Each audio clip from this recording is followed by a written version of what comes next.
On our interview segment, we talked to Professor Koinsola Ajayi, a professor of law at the Babcock University in Ogun State, southwest Nigeria.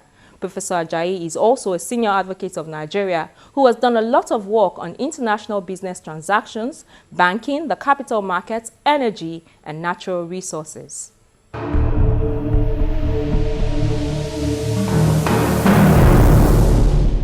I want us to start with talk about the 2016 budget as presented by President Muhammadu Buhari.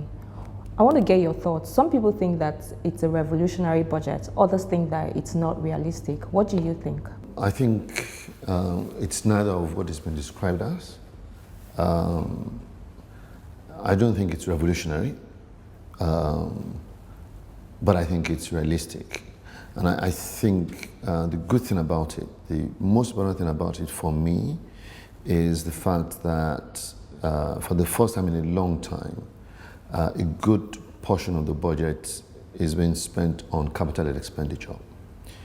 The underlying thing also are some other things that are behind the budget that would hopefully bring greater transparency and a better budgetary process to our affairs, in terms of the fact that they say they're adopting what they call the zero budget policy, which is budget would now be on a need basis, b, impact, and therefore that, it won't be like the past where budget is based on what was given in the last year, and then that is a figure that is added to or a figure that is subtracted from. So, each ministry and other agencies of government that would benefit from the budget are required to justify,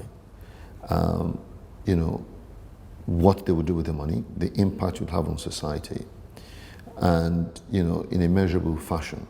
So I think that will help us. The second thing is that I don't see any problem with borrowing money. The last government's Minister for Finance had a lot of problem with borrowing money. But we all know banks exist to lend money. The financial system exists to mobilize money from a sector of the economy to finance other parts of the economy. So the fact that we're going to be borrowing money is a good thing. And I think the fact that the greater portion of the capital expenditure will be on works, power and infrastructure begins to speak to what I find realistic and reasonable in the budget. Because if we borrow to build lives, we borrow to better lives, then there will be people that will continue to build the economy. The argument of before, which is save for tomorrow, the question behind that would be, well, if you're saving money today for people of tomorrow, but we're all dead tomorrow, then what would happen with the money? So the argument of PDP, for instance, that the future has been mortgaged, doesn't make any sense. America borrowed a lot of money to get itself out of the hole of recession. China did the same thing, and Europe is doing the same thing today. So if we borrow money and, for instance, we're able to raise our ability to generate, transmit, and distribute power, economists have shown all over the world that increase in power automatically increases GDP in multiples. So it just means the mechanic, the hairdresser, the vulcanizer, the panel beater, and all those small businesses will just suddenly be able to do much more work, and a lot more people will be employed. Same thing with infrastructure. With infrastructure comes a lot of employment. So, I mean, for me, I think it's a very great budget, but I wouldn't say it's revolutionary. Now let's talk about the Central Bank of Nigeria and some of the policies that we've seen from there recently. I know that as a legal practitioner, you've done some work for the CBN, and I imagine that this gives you some knowledge of the workings of the organization. The CBN has lately placed some restrictions on spending limits of Nigerians abroad. It has also come out to place restrictions on forex, the amounts that people can get from their banks, how they get them, and who can get them. Lately, some Nigerian banks have even come out to say that Nigerians can't use their cards abroad. What do you make of all of this, especially as some people are alleging that the CBN has mismanaged some fiscal and monetary policy aspects of the Nigerian economy, and we may well see some lawsuits in the new year? All right, so I'll take your questions in turn. First of all, yes, I've worked for CBN, but I cannot pretend to understand the workings of CBN. But I think I can say confidently that CBN is one of the most efficient instrumentalists of state in Nigeria. It's pretty well structured, pretty well run. Yes, like every organization, it has its lapses. But having said so, I think your question is targeted at the foreign exchange controls that we're beginning to see introduced by CBN. But before I talk about that, you had mentioned that people suggest that CBN is mismanaging fiscal and monetary policy, but the truth of the matter is CBN really has nothing to do with fiscal policy. That is the business of the Minister for Finance. CBN is central banks all over the world typically are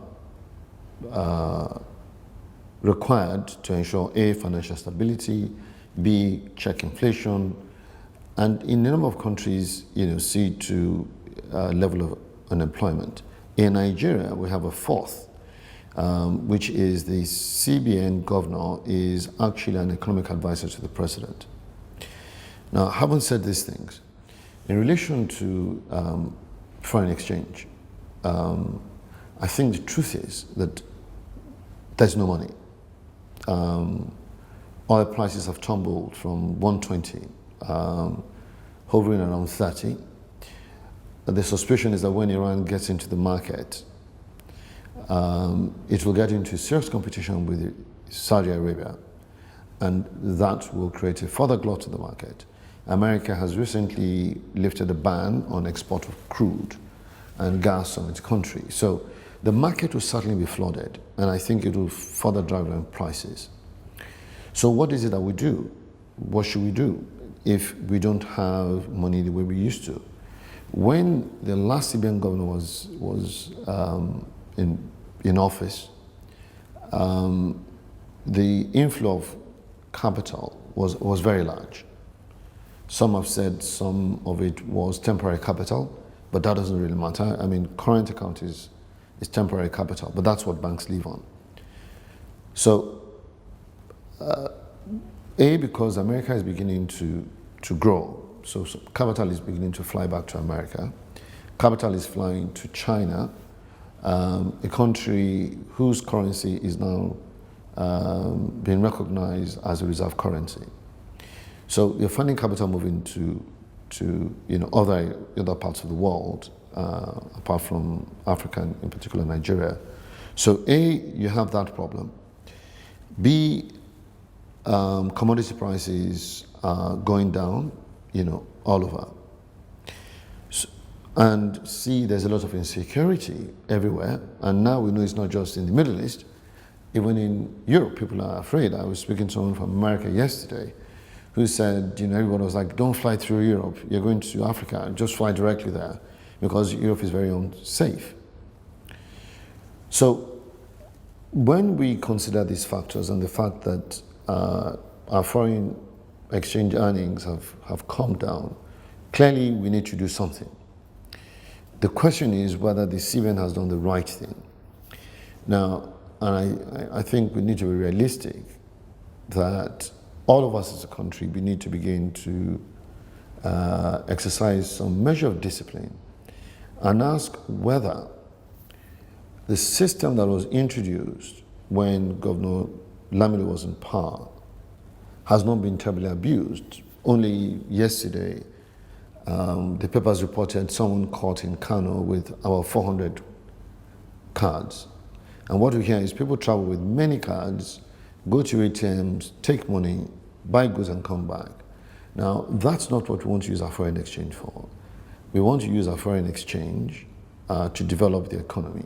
Clearly, it's fine that foreign exchange is available for genuine cases of people who need medical treatment abroad, want to pay school fees, in good schools, which is recognized everywhere, and have a little holiday.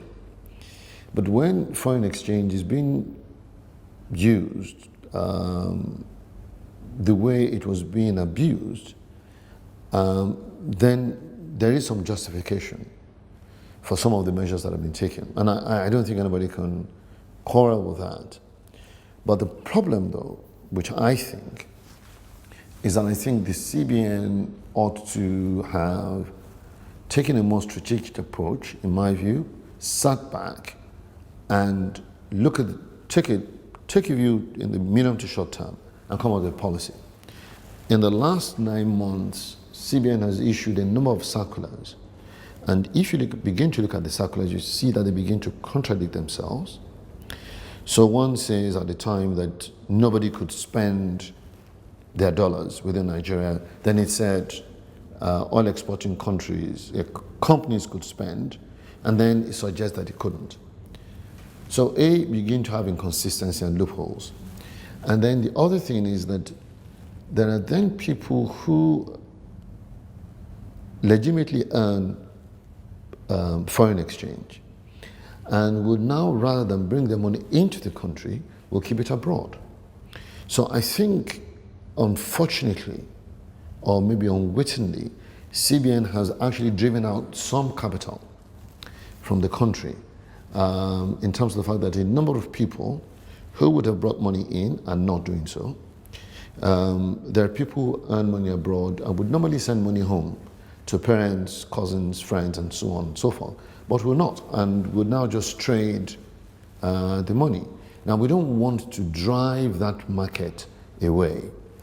And the last point I'd like to make on this is that I am not certain that CBN could issue the guidelines that it has issued in view of the provisions of the Foreign Exchange Miscellaneous Provisions Decree, which says that, in my view, I can open a DOM account, bring money from anywhere, spend it the way I like, and spend it in Nigeria the way I like, apart from buying land, buying securities.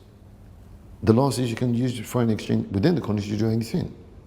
So I'm not certain that CBN has the powers to actually go as far as it has gone. Because that would be contrary to what the law says. That's my personal opinion. And the other thing, as I said, is that I think because of the staccato manner in which the regulations have come out, it's actually driven out some capital. So what do you think is the best thing to do? I think clearly there needs to be some discipline brought to the market, given that there is a posture of funds, and we need to begin to look at what we allow people to do with our foreign exchange. And what is the best thing to do? People have argued different things. People have said there should be a cap on the rate of the naira. But guess what? Argentina, up until late last month, early this month, had about 6 exchange rates. And it was very difficult to get money. And the gap between the official market and the black market was very wide. New president comes, abolishes all these controls, lets the market determine the rates, and there was a merger, there was a convergence.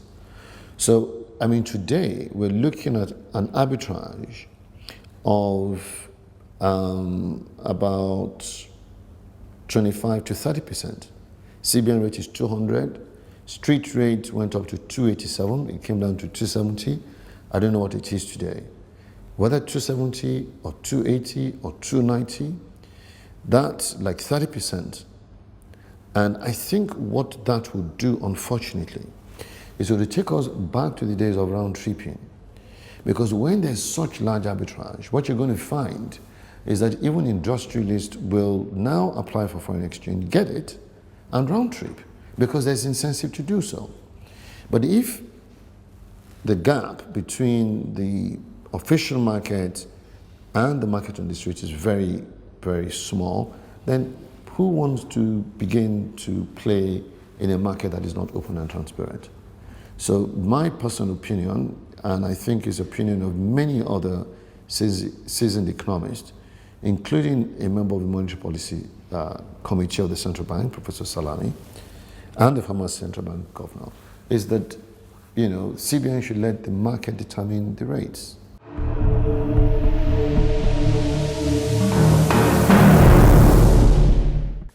There is some justification for some of the policies of the CBN, but some of them appear to be contradictory if not properly managed. The cap placed on the rates of the Naira may give an incentive for round-tripping. The solution may be for the CBN to let the markets determine the rates. That's the view of my guest, Professor Konyisola Ajayi, SAN. What do you think? Please share your thoughts, comments, and questions using any of our social media handles. Don't forget that you can find these and past episodes of the program on our YouTube channel. I am Shola Shoyeli. Thank you for watching.